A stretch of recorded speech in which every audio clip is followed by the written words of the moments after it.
Anggaplah kita baru, puji Tuhan selalu, puji Tuhan selalu.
Selamat pagi seluruh jemaat yang dikasihi oleh Kristus dimanapun saudara berada. Apa kabar hari ini? Semoga kita semua dilimpahi berkat kesehatan dan sukacita dari Allah. Di dalam segala keterbatasan kita saat ini, biarlah kita senantiasa mengagungkan Allah dan memuji nama-Nya sampai selama-lamanya.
Pertolongan kita adalah di dalam nama Tuhan yang menjadikan langit dan bumi, yang kasih setianya kekal selama-lamanya.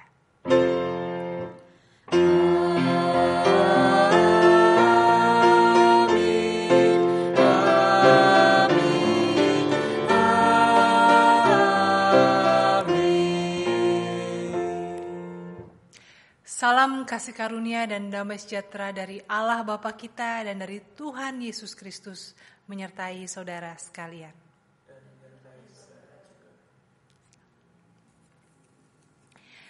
Saudara-saudara, selamat hari Minggu. Selamat beribadah kembali bersama-sama dimanapun saudara berada saat ini. Saudara-saudara, tema yang akan kita renungkan hari ini adalah jangan terus menentang. Menentang di sini tentunya menentang Tuhan, menentang kebenaran. Kita meyakini bahwa firman Tuhan adalah kabar baik yang menyegarkan, yang menguatkan, memberi nasihat, memimpin dalam kebenaran.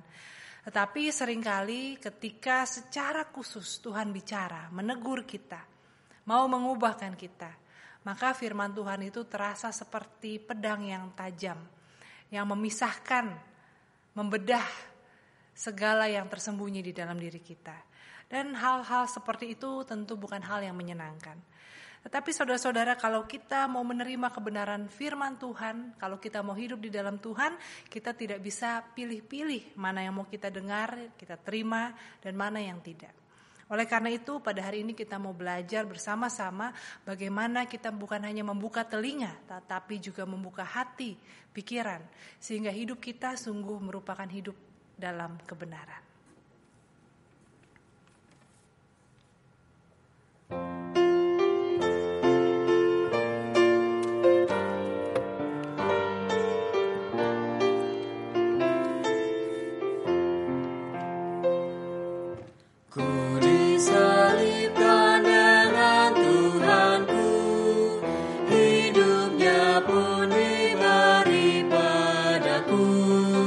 Memandang pada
yang maha mendengar dan mengetahui segala yang kita lakukan dan pikirkan adalah Allah yang setia.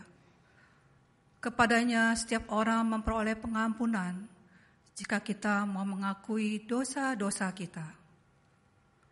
Marilah kita bersama sebagai gereja memohon pengampunannya. Mari kita berdoa. Ya Allah, dalam situasi yang tak menentu ini, kami terkadang tidak mampu bersikap bijaksana. Kami bahkan tak mampu menjembatani perbedaan-perbedaan yang ada, sehingga kerap kali memunculkan konflik. Di dalam situasi yang kerap kali menuntut kita untuk berubah demi kebaikan, kami bahkan gagap menanggapi situasi. Kami seringkali tidak mampu melakukan perubahan dan pemulihan bagi gereja, bahkan sesama kami.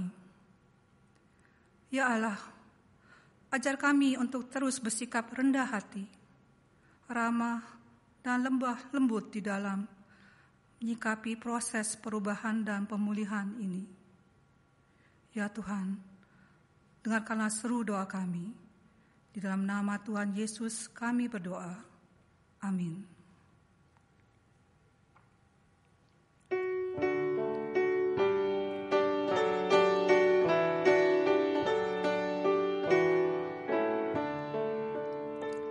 Suara Yesus ku dengar, hai Maria benar. Serahkanlah kepadaku bebanmu yang berat. Kepada Yesus Tuhanku, ku datang berserah. Jiwaku yang letih lesu dibuatnya lega. Kepada setiap umat dan gereja yang telah mengaku dosa dengan tulus dan ikhlas, sebagai hamba Yesus Kristus, saya memberitakan bahwa Tuhan telah mengampuni dosa kita. Yohanes 3 ayat 16 berkata demikian. Karena begitu besar kasih Allah akan dunia ini, sehingga telah menganugerahkan anaknya yang tunggal, supaya setiap orang yang percaya kepadanya tidak binasa, melainkan beroleh hidup yang kekal. Demikianlah berita anugerah dari Tuhan. Syukur kepada Allah. Mari saudara-saudara kita bersatu di dalam doa. Tuhan, kami menyatukan hati kami di dalam doa kepadamu. Karena kami percaya bahwa persekutuan kami tidak terpisahkan oleh jarak dan pembatasan. Selama kami dalam satu iman, satu kasih, dan satu pengharapan di dalam Kristus, hidup menjalani kebenaran. Untuk itu, biarlah kiranya kami boleh mengarahkan hati dan pikiran kami untuk menerima firman Tuhan, sehingga kebenaran firman-Mu, kebenaran yang dari Tuhan, boleh memimpin hidup kami, sehingga dimanapun kami berada, kami boleh menjadi saksi Kristus dan memuliakan nama Tuhan. Dalam nama Tuhan kami Yesus Kristus, kami berdoa. Amin.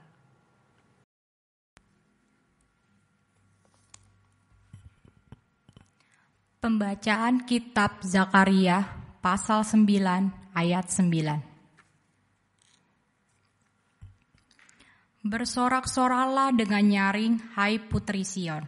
Bersorak-sorailah, hai putri Yerusalem. Lihat, rajamu datang kepadamu, ia adil dan jaya. Ia lemah lembut dan mengendarai seekor keledai beban yang mudah. Ia akan melenyapkan kereta-kereta dari Efraim dan kuda-kuda dari Yerusalem. Busur perang akan dilenyapkan, dan ia akan memberitakan damai kepada bangsa-bangsa. Wilayah kekuasaannya akan terbentang dari laut sampai ke laut, dan dari sungai Efrat sampai ke ujung-ujung bumi.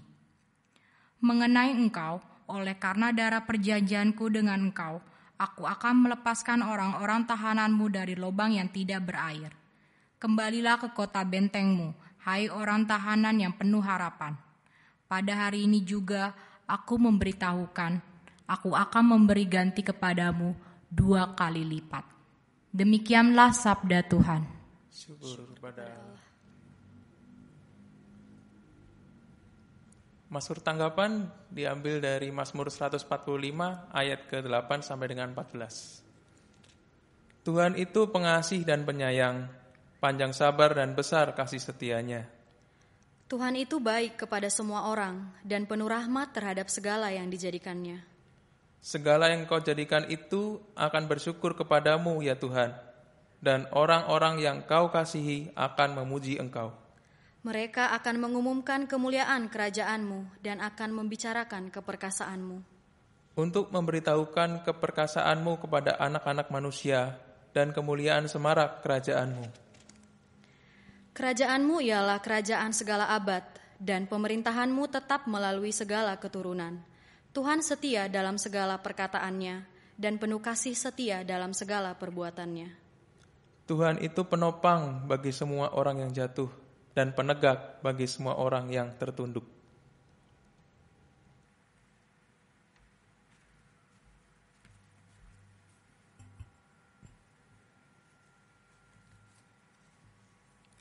Pembacaan Kitab Roma pasal 7 ayat 15.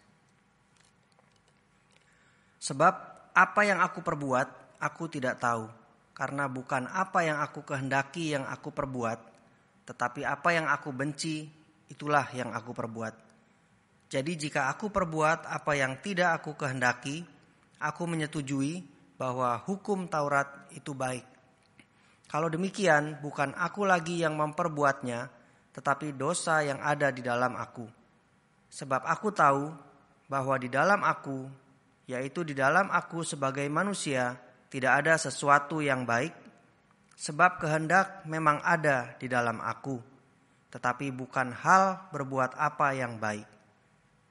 Sebab bukan apa yang aku kehendaki, yaitu yang baik yang aku perbuat, melainkan apa yang tidak aku kehendaki, yaitu yang jahat yang aku perbuat.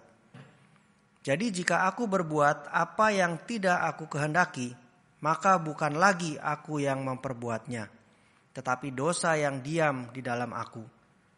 Demikianlah aku dapati hukum ini, jika aku menghendaki berbuat apa yang baik, yang jahat itu ada padaku.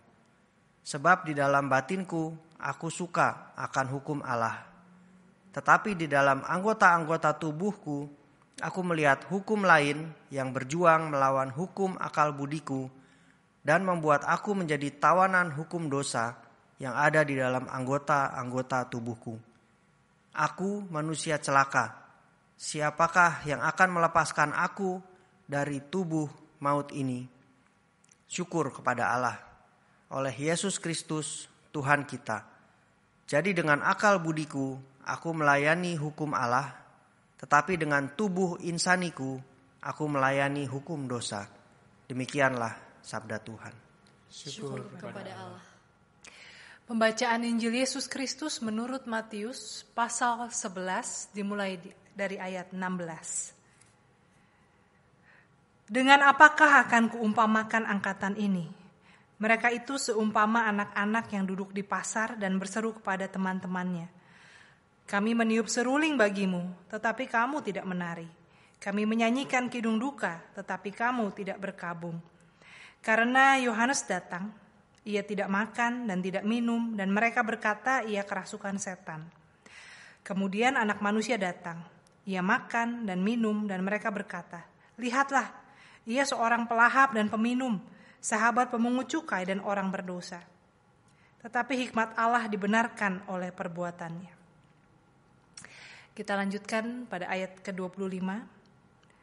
Pada waktu itu berkatalah Yesus, Aku bersyukur kepadamu Bapa, Tuhan langit dan bumi, karena semuanya itu engkau sembunyikan bagi orang bijak dan orang pandai, tetapi engkau nyatakan kepada orang kecil. Ya Bapa, itulah yang berkenan kepadamu.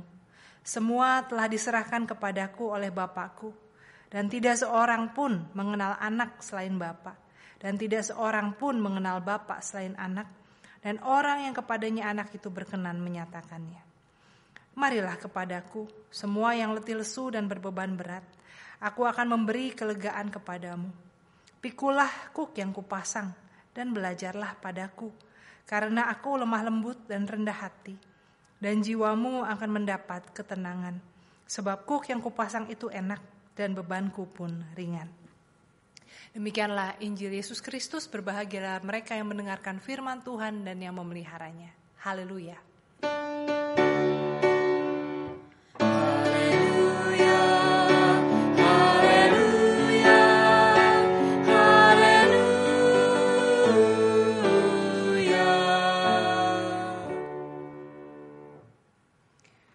Saudara-saudara, Alkisah ada seorang ibu yang sangat percaya pada kuasa Tuhan. Dia percaya juga pada kuasa doa. Kalau dia berdoa dengan kesungguhan, Tuhan pasti mendengar, Tuhan akan mengabulkan. Nah, suatu hari ada acara piknik gereja. Jadi ibu ini masuk tim doa syafaat, berdoa supaya acara piknik itu lancar, termasuk supaya cuaca baik. Tapi menurut ramalan cuaca kayaknya bakal hujan. Jadi panitia udah bilang bawa payung ya atau jas hujan. Supaya walaupun hujan kita tetap bisa, ya acara tetap berjalan. Soalnya udah pesan tempat, pesan bis, pesan konsumsi. Tapi ibu ini berkata enggak, kita berdoa supaya tidak jadi hujan. Dan supaya dia menunjukkannya, supaya dia imannya memang benar.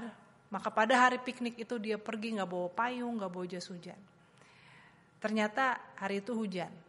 Jadi semua orang ya punya payung, ibu ini kebasahan. Ya ada sih yang minjemin gitu, tapi dia kecewa sekali.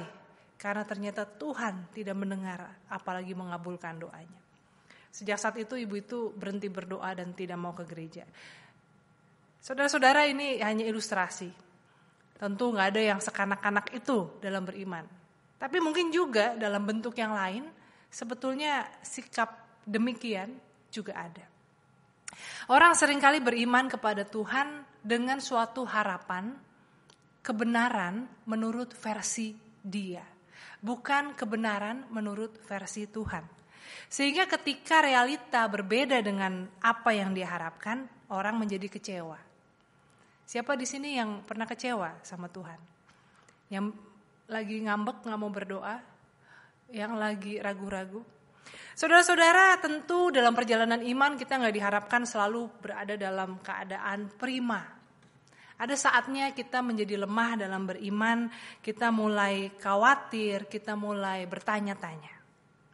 Dan hal ini juga dialami oleh Yohanes Pembaptis. Saudara-saudara, kita tidak membaca seluruh pasal Matius, pasal 11. Tetapi kalau kita baca dari pasal 11 ini, perkataan Yesus tentang orang-orang yang diumpamakan seperti anak-anak yang bermain di pasar ini berawal dari pergumulan Yohanes Pembaptis. Pasal 11 ini ayat yang kedua dibuka dengan pergumulan Yohanes Pembaptis di dalam penjara. Bahwa apakah Yesus adalah Mesias yang dinantikan. Bahkan saking bergumulnya Yohanes Pembaptis sampai mengutus murid-muridnya untuk bertanya kepada Yesus, apakah engkau Mesias atau kami harus menantikan orang lain lagi. Saudara-saudara, antara Yohanes Pembaptis dan Yesus saat itu ada suatu kontras ya, sesuatu yang kontras. Yohanes Pembaptis dalam pelayanannya dia dibungkam, dia dipenjara karena kritiknya terhadap penguasa, karena kebenaran yang dia sampaikan. Sementara Yesus pada saat itu kalau kita baca Matius pasal 10 dia baru memulai pelayanannya. Murid-muridnya baru dikumpulkan, baru diutus, diperlengkapi untuk memberitakan Injil, menyembuhkan orang sakit, mengusir setan dan sebagainya. Jadi ibaratnya kalau grafik Yohanes Pembaptis itu grafiknya menurun, Yesus tuh baru mulai naik. Nah pada saat itulah ya dalam keadaan yang demikian ini Yohanes Pembaptis merasa bergumul dalam imannya. Dan Yesus memberi jawab, lihatlah orang sakit disembuhkan, orang buta melihat, orang lumpuh berjalan, dan kabar baik diberitakan. Dan Yesus berkata, berbahagialah mereka yang tidak kecewa dan tidak menolak Tuhan. Saudara-saudara, perkataan Yesus ini mungkin kesannya mau disampaikan kepada Yohanes ya. Jangan kecewa, jangan menolak aku. Tetapi kalau kita lihat selanjutnya bahwa sebetulnya pernyataan ini bukan untuk Yohanes Pembaptis, tetapi untuk pendengar Yesus, pendengar pada umumnya. Dan inilah pokok renungan kita hari ini. Apakah ada hal-hal dalam hidup kita yang membuat kita jadi kecewa dan menolak Tuhan?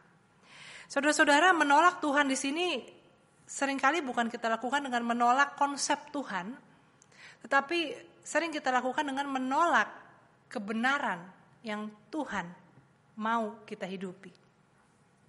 Nah, di sini kemudian Yesus berkata kepada murid-muridnya, ya, ini tidak kita baca, tetapi kalau saudara baca sendiri nanti pasal 11 dikatakan, coba orang pergi ke padang gurun untuk melihat siapa? Apakah untuk melihat orang yang berpakaian bagus? Enggak, itu tempatnya di istana.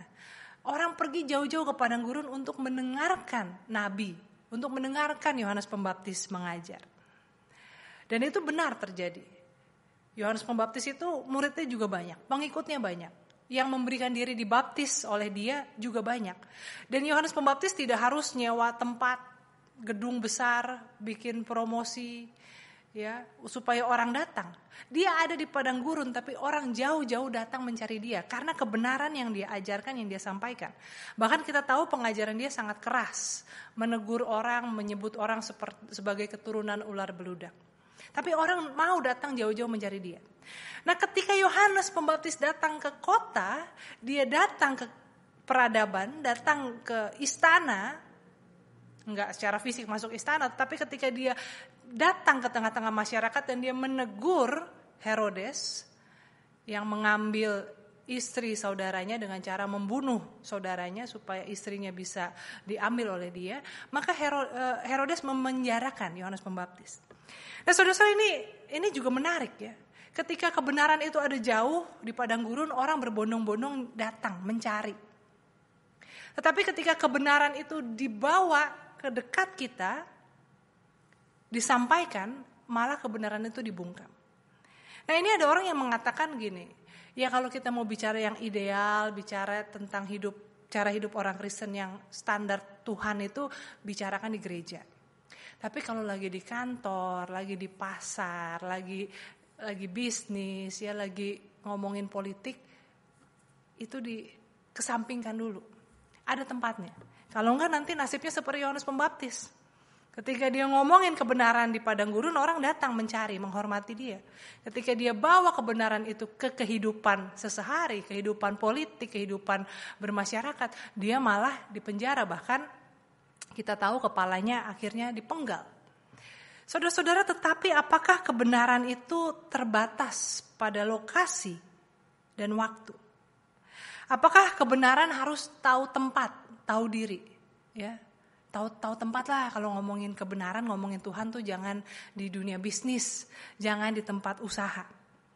Saudara-saudara, sesuatu yang relatif pada tempat dan waktu bukanlah kebenaran, tetapi custom, kebiasaan, tradisi. Ya. Tradisi orang Korea tentu beda dengan tradisi orang Indonesia. Kita nggak bisa bilang mana yang lebih benar atau mana yang lebih baik, beda. Ya. Tetapi kalau bicara soal kebenaran, bicara soal misalnya kebaikan, kesetiaan, nilai-nilai yang mulia, maka itu tidak terbatas pada tradisi, budaya, suku bangsa, tempat, zaman. Itu berlaku universal dan terus-menerus. Nah, tetapi seringkali kebenaran ini adalah kebenaran yang tidak enak untuk didengarkan. Kita lebih sering menawar kebenaran dengan mengatakan, ya zaman udah berubah. Itu kan disampaikan ribuan tahun yang lalu.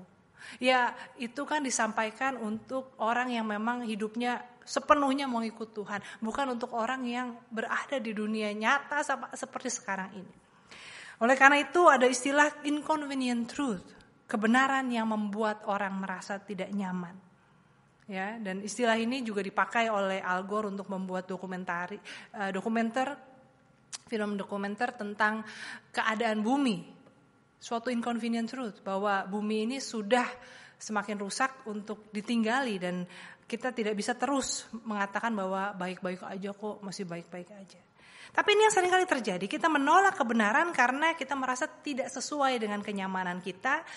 Dan kebenaran itu akan membuat kita merasa bersalah, kebenaran itu akan membuat kita merasa tidak bisa lagi melakukan business as usual. Ya, business as usual di sini bukan hanya soal bisnis cari duit, tapi mungkin juga dalam relasi kita dengan sesama, dalam perilaku kita ketika kita sendiri dan tidak ada yang melihat.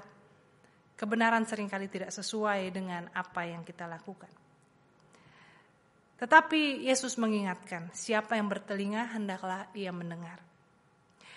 Hal ini tentu bukan meminggirkan orang yang punya masalah atau punya hambatan dalam pendengaran, tapi mau mengatakan semua orang punya kemampuan untuk menerima kebenaran. Dan ketika kita bisa menerima kebenaran, terimalah itu. Karena sekali lagi saat kita menolak kebenaran Tuhan, maka kita sedang menolak Tuhan. Dan di sini Yesus katakan ya, dia memberi perumpamaan angkatan ini, generasinya, masyarakatnya seperti anak-anak yang bermain di pasar. Jadi ada permainan anak-anak, mereka main kayak nikah-nikahan. Lalu mereka nanti main kayak perkabungan, jadi kayak funeral gitu ya. Itu mainan anak-anak lah, mereka mungkin melihat orang dewasa melakukannya lalu mereka main-main. Nah tapi rupanya ada anak-anak yang dapat giliran harus berpesta, mereka enggak mau melakukan bagiannya. Ada yang gilirannya harus pura-pura nangis, pura-pura bersedih, mereka juga enggak mau melakukannya. Sehingga temannya dalam permainan itu mengatakan, ketika kami menyanyi kamu tidak menari ya, ketika kami meratap kamu tidak menangis. Enggak asik banget sih ini diajak main, enggak mau play by the rules gitu. Dan Yesus katakan ini sama seperti kalian yang menolak Yohanes Pembaptis. Yohanes Pembaptis hidup asketik.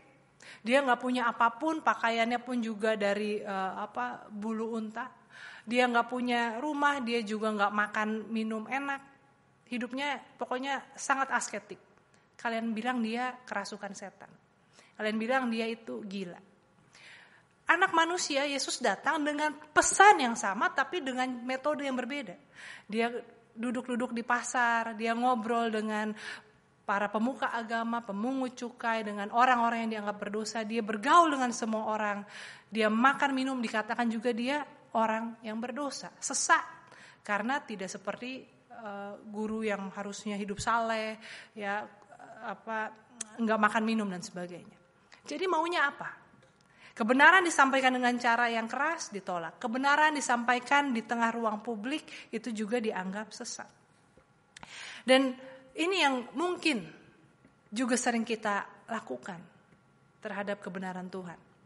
Kalau ada khotbah yang keras, wah itu pendetanya kejam banget sih ngomong, nggak ngerti pergumulan sehari-hari. Gitu.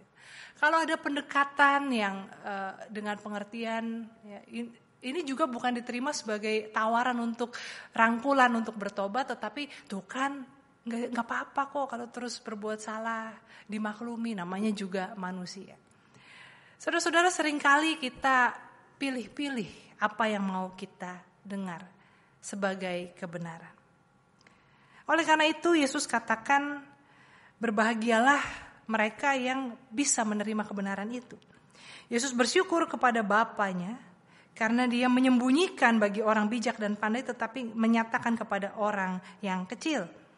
Hal ini tentu bukan berarti mau mengatakan bahwa orang yang menerima kebenaran firman Tuhan justru adalah orang yang tidak bijak atau kurang pandai. Atau sebaliknya orang yang pandai itu tidak bisa menerima kebenaran firman Tuhan. Tetapi sebetulnya ini bicara tentang orang yang kecil, yaitu orang yang rendah hati, orang yang mau belajar, orang yang mau ditegur oleh firman Tuhan.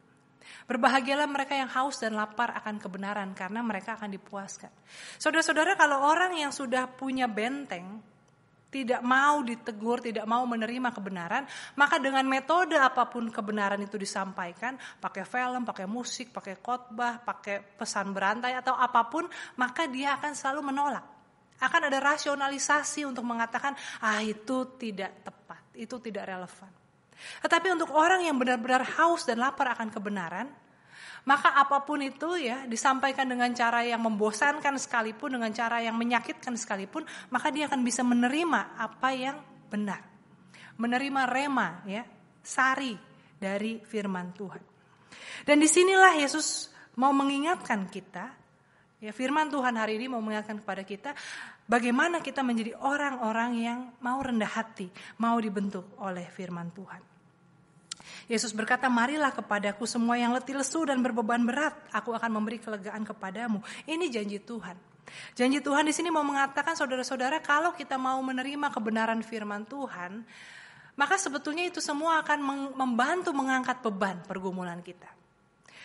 Semakin kita menolak kebenaran firman Tuhan karena rasanya tidak nyaman pada saat pertama kita mendengarkannya atau saat kedua kali kita mendengarkannya, maka sebetulnya kita memilih untuk memikul beban itu sendiri. Tetapi kalau kita mau mendengarkan, menerima dan hidup dalam kebenaran itu, maka beban kita pun akan menjadi ringan. Yesus berkata, "Pikulah kuk yang kupasang, belajarlah kepadaku." Kuk di sini sebetulnya kita tahu ya, kuk itu kan alat bajak yang ditaruh di pundak kerbau atau sapi, lembu untuk membajak sawah. Nah, kuk di sini tentu tidak harafiah, tetapi kuk di sini sebetulnya dipahami sebagai hukum Taurat atau aturan agama. Nah, Yesus katakan ada aturan dalam mengikut Tuhan, bukannya bebas tanpa aturan. Ada aturan, tetapi kuk yang kupasang itu rendah. Dan gurumu ini, Sang Maha Guru ini rendah hati dan lemah lembut. Saudara-saudara, hal ini kalau kita kaitkan dengan bacaan kita dari surat Roma pasal 7, di situ Paulus menyampaikan pergumulannya sebagai seorang mantan ahli Taurat. Kalau ahli Taurat nggak mantan sih, dia tetap ahli ya dalam Taurat, tetapi sebagai orang yang tidak lagi hidup di dalam Taurat itu, dia katakan bahwa hukum Taurat itu hanya membuat orang makin sadar bahwa dia berdosa. Karena dalam konsep Paulus, dalam konsep Yudaisme, manusia itu bobrok. Manusia itu memang sudah rusak dari sananya. Ya, karena sudah jatuh dalam dosa. Tidak ada hal yang baik dalam manusia. Maka ketika diberi hukum supaya manusia bisa hidup benar, yang terjadi itu bukannya manusia hidup benar, tapi manusia hanya jadi tahu kalau dia salah, tapi tidak mampu untuk hidup sesuai dengan standar hukum tersebut.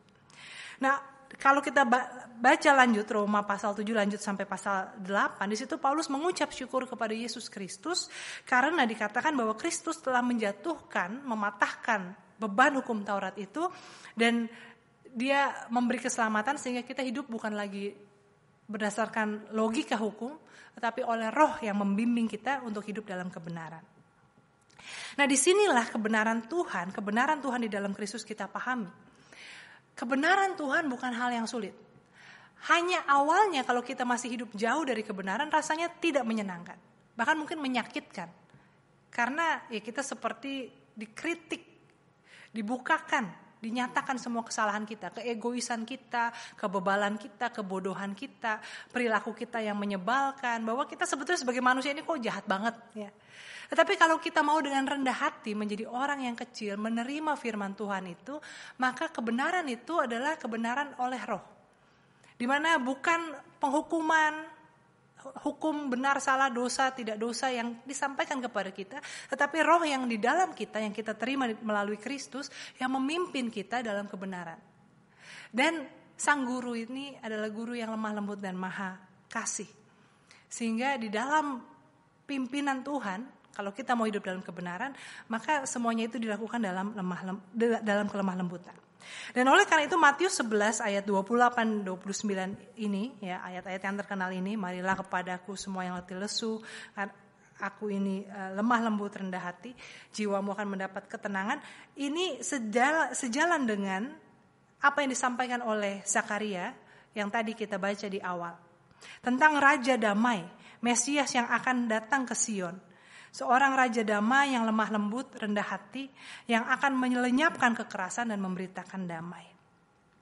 Dan inilah kabar baik itu.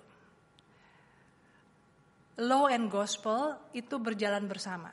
Law itu hukum, aturan, kuk yang dipasang oleh Tuhan, tidak menjadi tiada ketika kita menerima kabar baik. Hidup oleh kebenaran Injil, keselamatan di dalam Kristus bukan berarti kita hanya hidup dalam kasih Tuhan, pengampunan tanpa syarat, dan tidak ada aturan yang perlu kita terima. Law and gospel itu berjalan bersama, tetapi disampaikan dalam kasih Tuhan. Saudara-saudara, sesuatu menjadi hukum atau menjadi Injil, kabar baik yang menghiburkan, itu tergantung pada kita. Ada sebuah contoh ya, ilustrasi. Katakanlah ada seorang suami yang diam-diam berselingkuh dengan tetangganya.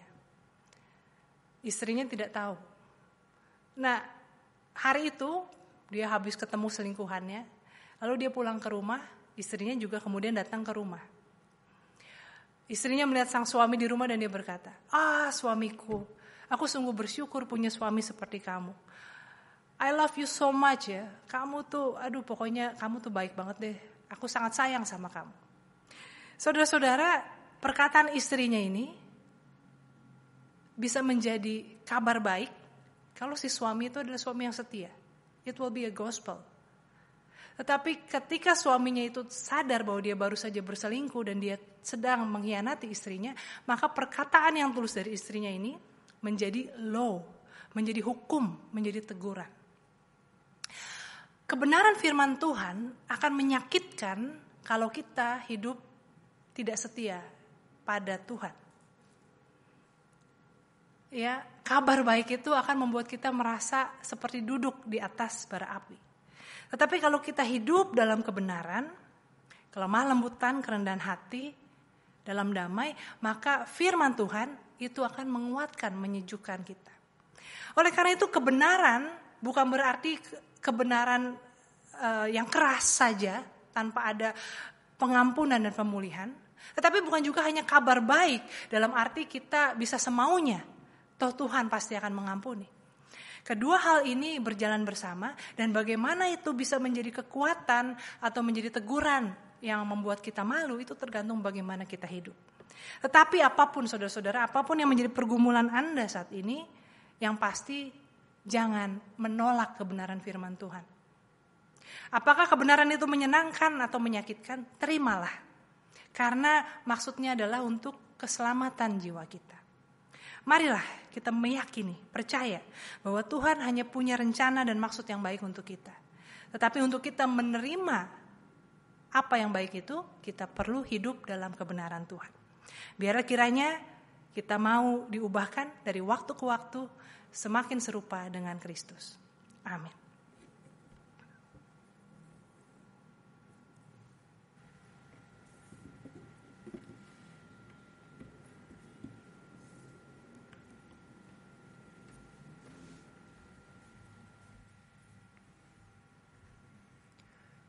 Bersama dengan umat Allah di masa lalu, masa kini dan masa depan, dan dengan mengingat pengakuan pada baptisan kita, marilah kita mengucapkan pengakuan iman rasuli. Aku percaya kepada Allah, Bapa yang Maha Kuasa, Khalik langit dan bumi, dan kepada Yesus Kristus, anaknya yang tunggal Tuhan kita, yang dikandung dari Roh Kudus, lahir dari anak darah Maria, yang menderita sengsara di bawah pemerintahan Pontius Pilatus, disalibkan, mati dan dikuburkan, turun ke dalam kerajaan maut. Pada hari yang ketiga, bangkit pula dari antara orang mati, naik ke sorga, duduk di sebelah kanan Allah, Bapa yang Maha Kuasa. Dan dari sana ia akan datang untuk menghakimi orang yang hidup dan yang mati. Aku percaya kepada Roh Kudus, gereja yang kudus dan am, persekutuan orang kudus, pengampunan dosa, kebangkitan orang mati, dan hidup yang kekal. Amin. Mari bersama-sama kita menyatukan hati memanjatkan doa kepada Tuhan. Mari kita berdoa. Tuhan, kami bersyukur kepada kebenaran firman Tuhan yang Kau karuniakan kepada kami. Bukan sebagai pengetahuan yang sulit atau jauh untuk dijangkau, tetapi dalam pimpinan Roh Kudus, dalam hati kami, dalam hidup kami. Maka biarlah kami tidak menyia-nyiakan anugerah kebenaran-Mu, tapi kami mau mendengarkan firman-Mu, kami mau hidup dalam kebenaran firman-Mu. Mampukan kami untuk berhidup dalam damai, mampukan kami untuk melepaskan kekhawatiran, keserakahan ambisi kami. Mampukan kami untuk bisa mengampuni orang yang kami anggap bersalah kepada kami. Mampukan kami untuk dengan rendah hati mengasihi, menghargai sesama kami. Mampukan kami untuk hidup dalam tanggung jawab kepedulian terhadap masyarakat di sekitar kami, bahkan terhadap seluruh ciptaan yang Tuhan taruh di muka bumi ini. Biarlah kiranya ya Tuhan, sebagai orang-orang yang mendengarkan firman Tuhan, kami bisa menjadi pelaku kebenaran, kami bisa membawa perubahan yang baik di tengah kehidupan kami. Pada saat ini kami juga mau berdoa untuk orang-orang yang bekerja di dunia medis, mereka yang bekerja untuk mengembangkan vaksin untuk COVID-19. Tuhan berikan mereka kemampuan sehingga segala yang mereka kerjakan boleh mendatangkan hasil yang baik dalam waktu yang secepatnya. Kami berdoa bagi mereka yang bekerja di rumah sakit, di poliklinik, di pusat-pusat kesehatan. Tuhan berikan juga mereka kesehatan, lindungi mereka, jauhkan mereka dari segala yang berbahaya. Biarlah kiranya Engkau sendiri yang memakai mereka dalam pekerjaan dan pelayanan mereka. Secara khusus kami berdoa untuk pelayanan poliklinik di GKI Surya Utama. Kami bersyukur untuk pelayanan yang boleh kembali berjalan walaupun dalam pembatasan, karena ini telah menjadi berkat bagi masyarakat di sekitar kami. Tuhan berkati para dokter, perawat, petugas, lindungi mereka, berikan mereka selalu kesehatan. Demikian juga kami mau berdoa bagi orang-orang yang bekerja di gereja kami, para karyawan, petugas keamanan. Tuhan juga selalu sertai mereka, cukupkan dan lindungi mereka, jauhkan mereka dari sakit penyakit dan segala yang bahaya. Kami juga mau berdoa Tuhan untuk pelayanan kami bersama di tengah situasi yang masih jauh dari kenyamanan ini. Biarlah di saat ini kami menyadari kebenaran yang walaupun tidak nyaman untuk dihidupi, tapi kami makin menyadari apa yang harusnya menjadi prioritas kami dalam kehidupan kami pribadi, dalam pelayanan kami sebagai gereja. Dan biarlah ketika kami menata kembali prioritas kami, di situ juga kami boleh semakin hidup dalam kebenaran firman Tuhan. Kami mau berdoa Tuhan pada saat ini juga untuk saudara-saudara kami yang sedang sakit, baik di rumah sakit, yang harus rawat jalan. Tuhan, sertailah mereka, berikanlah mereka kesehatan, kesembuhan, kondisi yang prima, sehingga mereka boleh segera pulih dan kembali beraktivitas dalam keadaan yang baik. Saat ini Tuhan, kami juga mau berdoa untuk orang-orang yang terpukul dari segi pekerjaan, ekonomi, penghasilan mereka. Biarlah kiranya Tuhan yang bukakan jalan berkat bagi mereka. Tuhan yang cukupkan kebutuhan mereka. Dan kalau kami bisa Tuhan pakai untuk membantu, menolong, pakailah kami ya Tuhan. Saat ini Tuhan, kami juga mau berdoa untuk setiap kami dalam pergumulan kami masing-masing. Engkau yang mengenal kami, Engkau yang tahu segala yang menjadi pergumulan kami. Biarlah kami boleh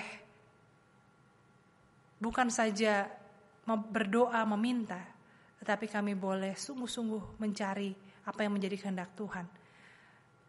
Biarlah iman kami boleh semakin kuat, sehingga kami tidak menjadi kecewa dan menolak Tuhan, tetapi kami boleh semakin taat, berserah, dan hidup dalam perlindungan, topangan kasih Tuhan. Doa kami ini kami panjatkan dalam nama Tuhan kami, Yesus Kristus. Amin.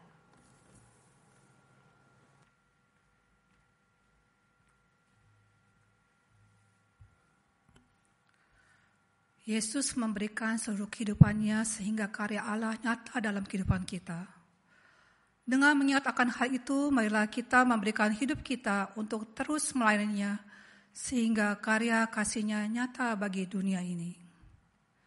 Saat ini kita tidak bisa memberikan persembahan langsung karena keterbatasan tatap muka kita. Tetapi dengan adanya teknologi, maka persembahan dapat tetap kita berikan melalui transfer langsung ke rekening gereja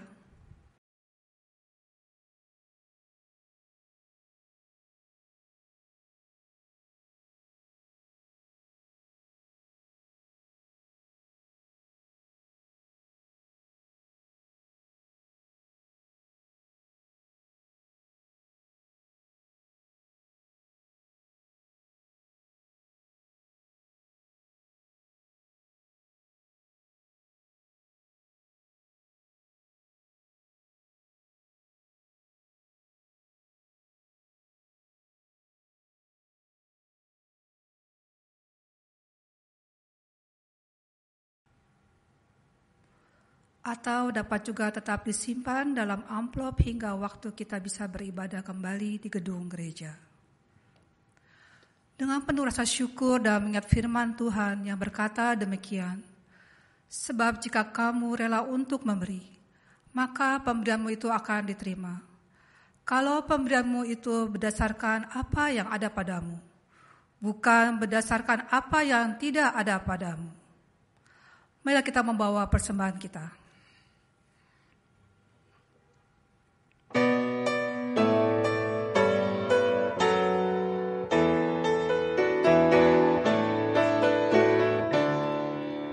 Mari bersyukur semua atas kebajikan Tuhan, kasih perjanjiannya sungguh nyata selamanya.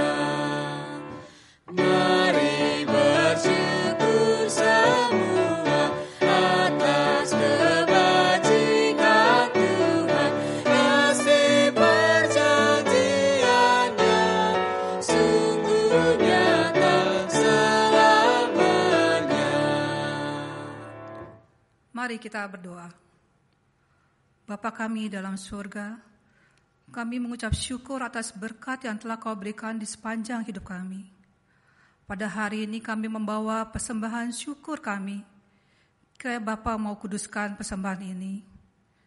Kau beri hikmat kepada para majelis dalam mengelola persembahan ini, sehingga dapat digunakan sebagaimana mestinya, khususnya untuk pelayanan terhadap sesama kami.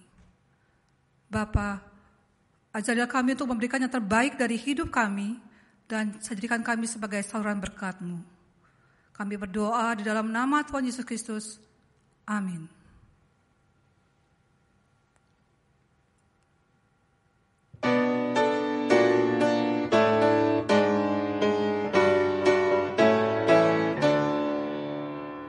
Puji Tuhan, haleluya. Puji Tuhan, haleluya. Kini dan selamanya. Amin. Ikutilah Rajamu yang bangkit dan menang.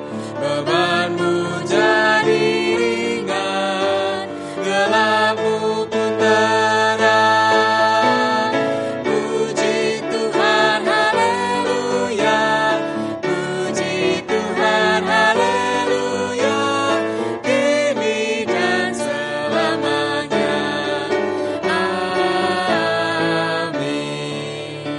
Sampaikanlah firman-Nya di mana-mana pun, serta perbuatannya teruskan bertekun. Puji Tuhan, haleluya. Puji Tuhan, haleluya. Kini dan selamanya.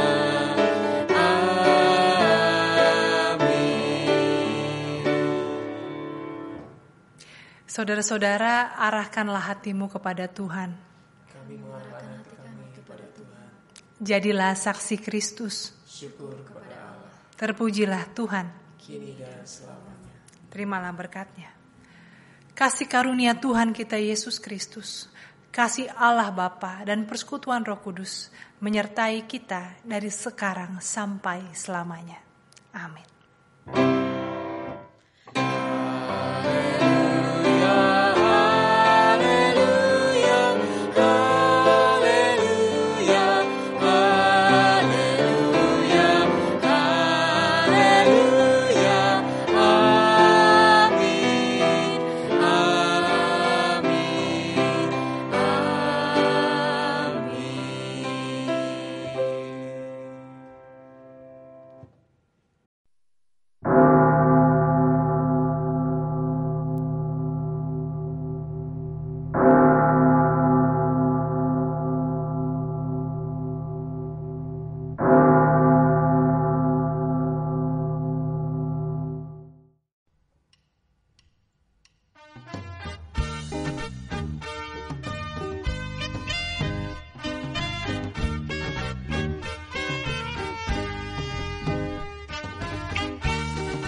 hanya berkobar